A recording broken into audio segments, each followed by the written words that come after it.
Welcome back to Tutorial Tidbits and welcome to my channel. I'm Elizabeth St. Hilaire and this week I'm going to teach you how to create pastel gel prints for use in floral collage. So when you're creating pastels, you still want to use layers, but you don't want to get any darker. So I'm going to let you in on the secret of how to keep those layers light and pastel, yet complex and rich and textured. So I've definitely got tips and tricks for you with regards to gel printing pastel colors. So if you've got a few minutes, let's go check it out. Today I'm going to teach you how to make pastel colored collage paper for florals. As you know, my most popular online and in-person class is Fabulous Florals, and in Mexico I combined that class with a portrait of Frida Kahlo. So we had Fabulous Florals and Frida. So we did a portrait of Frida, but on her head we did the pastel flowers. So in order to achieve pastel flowers and florals, you need all kinds of light pale colors. But I am always stressing the importance of layer, layer, layer, layer. So how do you layer and not get too dark with pastel colors? But I'm going to show you how to sort of go back and forth so you can have very subtle patterns that overlap, but we don't get that much darker. And when I say back and forth, I mean lighter, slightly darker, back to lighter, slightly darker. And that's not something I do with any other than pastels. So let's get started. So we're going to start out with my favorite pad of 9x12 rice paper. I've lost the front cover of this pad, so listing the link for it below. It is a nice sturdy rice paper with a smooth sized side. So the side with the sizing is nice and smooth, and that is the side that is going to pull all the paint off the gel plate. The other side is rough. It is not sized. There's nothing wrong with printing on the other side. It's just that the smooth side really does an amazing job of pulling all of the paint off the gel plate, and the back side being rough is even more absorbent, which is great for when you use these papers for collage because you put glue on the back and it sticks down to the board perfectly flat without any bubbling. That's one of the best qualities of rice paper, is its absorbency and the fact that it will glue down without any buckling.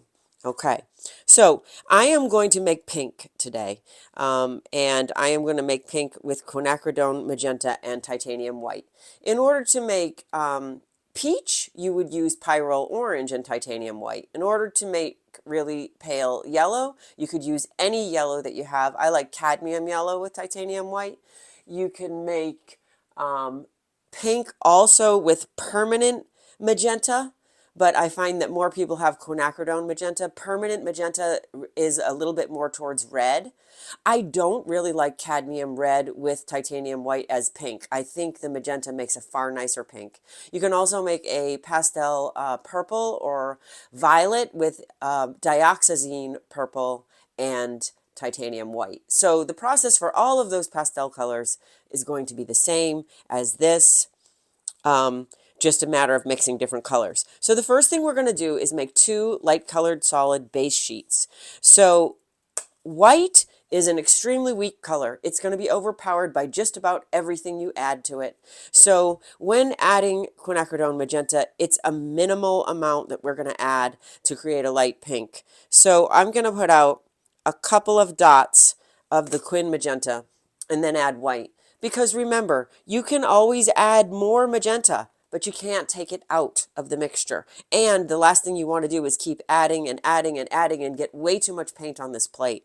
So we're going to start slow. We're going to stir it. This is very important. To get a nice smooth mixed paint layer, you have to swirl and stir the brayer. Otherwise, it's marbled underneath. It looks smooth on top, but when you pull the print, you have this marbled pattern of white that did not get blended in. And that's okay sometimes, but for today, we want to create a nice pastel sheet, smooth and evenly blended paint. So we're going to stir it and then smooth it out. A nice thin layer over the whole gel plate. Then we're going to take the smooth side down and print. And you can see how much darker those few drops of magenta made that white. We could have probably gone with half as much magenta to stay lighter. So you can see this paper is pulling all the paint off the plate and a little bit of residual from a previous print. And I've got a nice pale magenta, but that's not really super light, but that's okay. Because as I said, we're going to go from darker to darker, back to lighter. So we will come over this with lighter. But the next sheet I make, because I'm going to make two, I'm going to try to go a little lighter. So for this one, I'm going to put a couple of drops, less than I did last time. Same amount of white. Same brayer, which has already got some dark pink in it. So actually, I'm going to roll that out on top of the sheet that I just printed, so I don't have too much. Because believe it or not, even just the little amount in the brayer will affect the blend. Okay, so this is lighter, and this is going to be our second sheet. And we're going to work back and forth with ghost prints and first prints on 2 sheets of paper. So we'll have one that's a little bit lighter. Apply pressure and lift. That's a beautiful pale carnation pink sort of color. This is what I'm talking about. If you don't blend it completely, you get blotchiness like this or worse. It's going to be okay because we're going to layer back and forth, but this is what you want to eliminate. If you are going for a smooth, solid color, you have to do a lot of swirling with the brayer. That was more successful in this one. Okay, so the first thing that we're going to do is one layer of a stencil. So I pulled out some of my stencils and masks from Joggles, and I forget the name of this one, so I will link it below. I meant to look it up. So I'm using this pattern because it's small and it's a stencil. So the pattern is formed by the holes in the Mylar. So we're going to get these nice little small patterns in the first print. The ghost print will give us the inverse. But I feel as though that is going to blend nicely with the second stencil that I picked out. This one is from my Peacock collection. So you can see that this is a mask from the Peacock collection, and it's got big pattern and big open spaces. So I want to combine that with a smaller pattern and smaller spaces so that I get a nice overlap combination. And hopefully that will look good when we print it. It's hard to see now because they're similar colors. But I do love combining curvilinear with rectangle or straight line. But in this case, because I want to do it for flowers and petals, which are curved, I don't want to incorporate a straight or geometric pattern in with this paper. I want everything to be curvilinear and organic, because I want to use this paper as flower petals. So I'm going to switch up my typical combination for a combination of 2 organic patterns, 1 smaller stencil pattern and 1 larger mask pattern. Okay, and 2 layers will probably be all that we will do. So now we're going to mix another lighter pink. Let's see what we get. I'm going to go just a couple drops there, trying to go even less. And let's stir that. I think I need a little bit more white. And we're going to stir that and roll it and stir it to try to get all that blotchiness blended out. We're going to do a lot of swirling and stirring. And then roll. Okay, and then we're going to compare this color to the 2 sheets we have. It's very similar to this one, so it's going to be the one I use over this one. And I'm going to start with the smaller pattern. So we're going to put that right into the paint, and quickly we're going to put this over. We're going to make sure that we get good contact down in between all those fine spaces of this stencil. So that means pressure with the fingertips and the palms of your hand, and checking. Before you take it off, you want to check and make sure you have a good print. So that's a nice small organic pattern, and we have a good print. So now we can pull that, and we have this nice pattern to blend with the Peacock stencil. Now the ghost print is going to go over this print, but I don't know how much it's going to show up because it's a really similar color, but that's okay, because the second print is our unintended print. It's kind of our ghost print cleanup sheet. So whatever happens over here happens over here is okay. So we don't see that much, but that's all right, because this is our second Like I said, this is going to be basically our cleanup sheet. So something spectacular may happen to that along the way. Okay, so let's go a little darker with this one so we can see it and put it on that second sheet. Why not? And then we'll have another ghost print. So I'm going to roll that out nice and thin. I'm going to put the same stencil into that, into that slightly darker pink. And then I'm going to take that second print, that cleanup ghost print, and print it into here. I like working this way rather than using a scrap cleanup sheet, because with 2 sheets of rice paper, we end up with 2 beautiful prints, one intended and one cleanup or unintended sheet. And sometimes the unintended sheet is the one that comes out better, or the one that people like better, because the ghost prints are typically softer. Okay, so here, that looks wonderful. And I'm going to show you a trick. I want to use the ghost print of this. It's too much exactly the color of this and isn't going to show up and is going to block this print that we just did. So what I'm going to do is I'm going to put it on here. I'm going to flip this paper.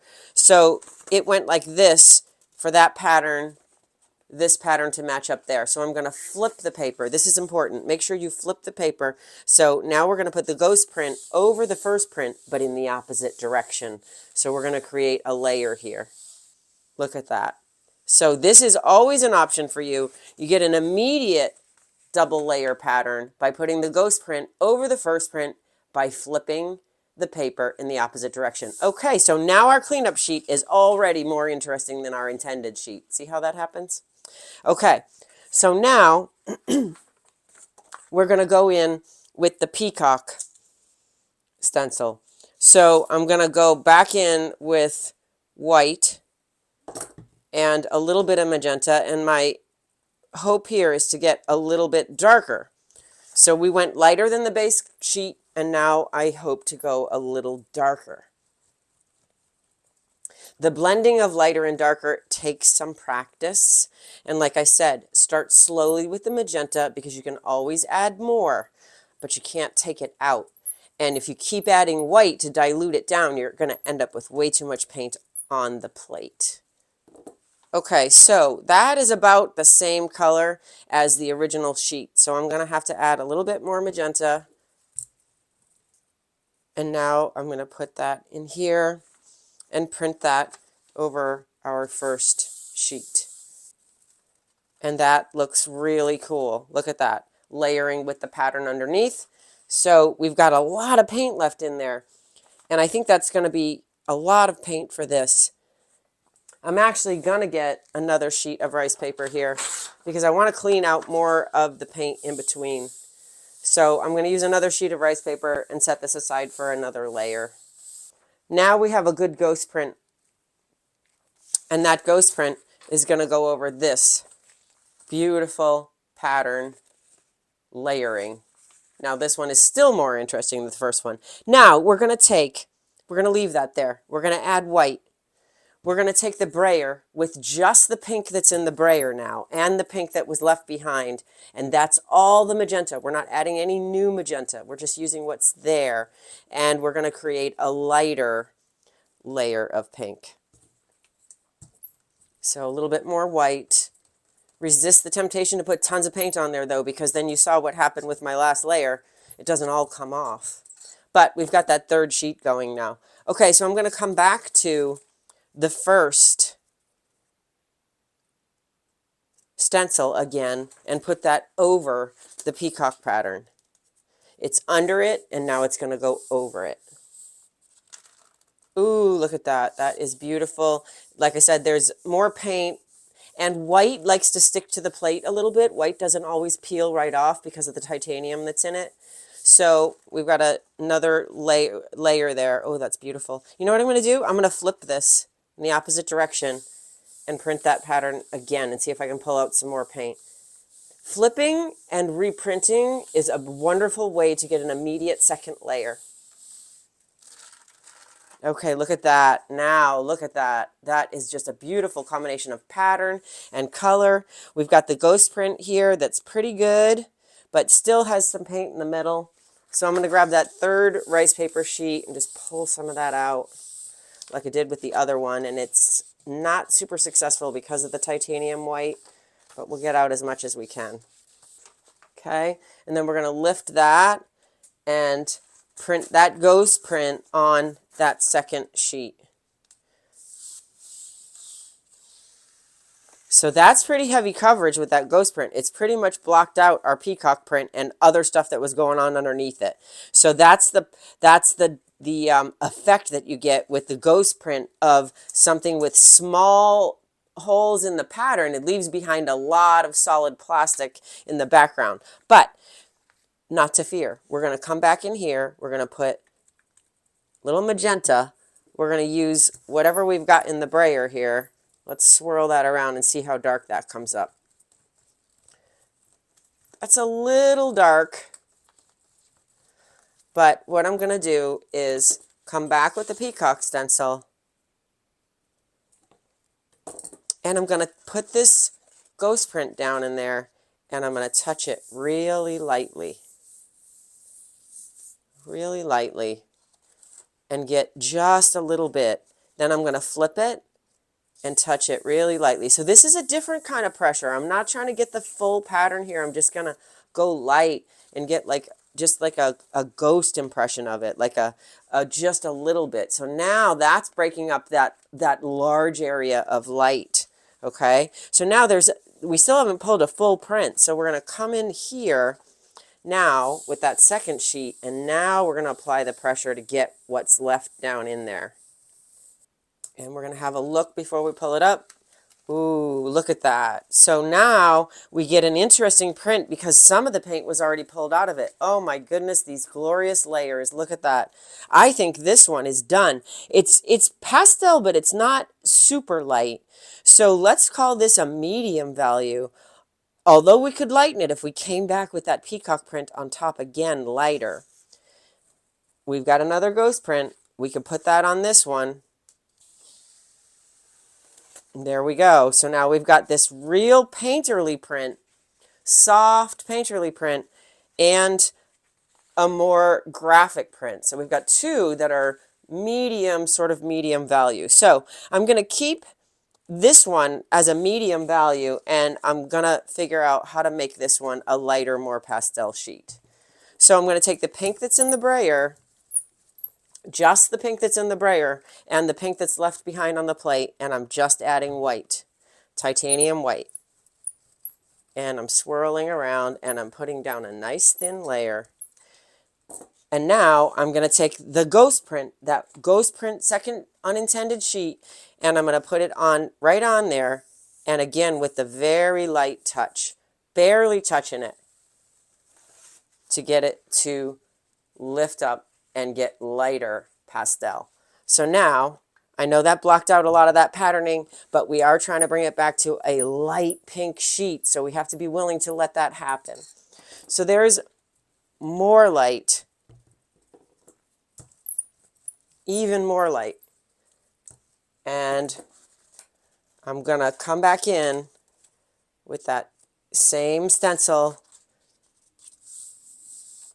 and see if we can bring a little pattern back into this sheet. Because as much as I loved it, I ended up with two medium sheets, and I wanted to get one that was lighter than the other, so I have some different values of pastel. So there is that small pattern. I'm going to flip it and print it again. And I'm going to lift this ghost print. Remember, that's big, heavy coverage, so I'm not going to print that one. I'm going to add more white, bring back the peacock, and put that over this. There we go. Look at that. And we got some beautiful light paper. I'm going to switch directions. I'm going to print it again.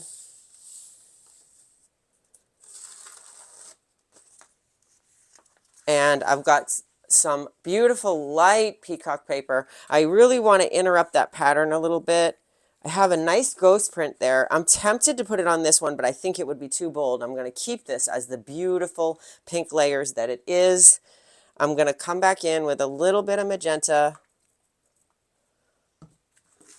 and the white that's on the brayer. May need a little bit more.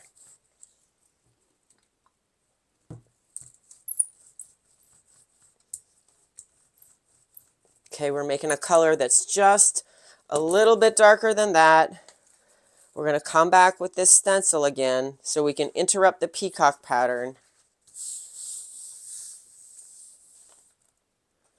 And I'm going to flip it and print it again. And now I've created a very light, beautiful sheet and a medium, beautiful sheet. The beauty of the titanium white is that it is just about opaque. So we can bring a light layer back over a darker layer and it blocks it out because it is just about opaque. And titanium white added to any other color is going to make it pastel. So the layering, we had to go back and forth between light to dark to light to dark in order to get it where we wanted it. But now we have a nice, beautiful, curvy, organic pattern for a very pale pastel sheet with a lot of pattern going on, but a very light pink sheet. And then we've got the medium pink sheet with a lot of beautiful pattern going on. So one last thing that I'm going to suggest is that you can always take the half of this sheet and try to bring it even lighter. And that would involve probably eliminating some of the pattern and adding some white, just white over the top, like I did with that light touch. But I'm not sure I want to do that with this. I think this is really nice. We've got two beautiful sheets here, two pastel beautiful sheets, and I hope that you will be inspired for florals. And happy Friday. Thanks for being here. And please give this a shot. Give it a try and try it with some other colors to create a perfect floral palette. Thank you for being here. Thank you for considering subscribing to my channel and my newsletter so you never miss a video when it publishes on Fridays. I've got tons of gel printing videos here on YouTube, but I've also got workshops in person, online, self-study, all kinds of options, including Patreon, where I have all my gel printing videos in one place. So I look forward to seeing you back here next week.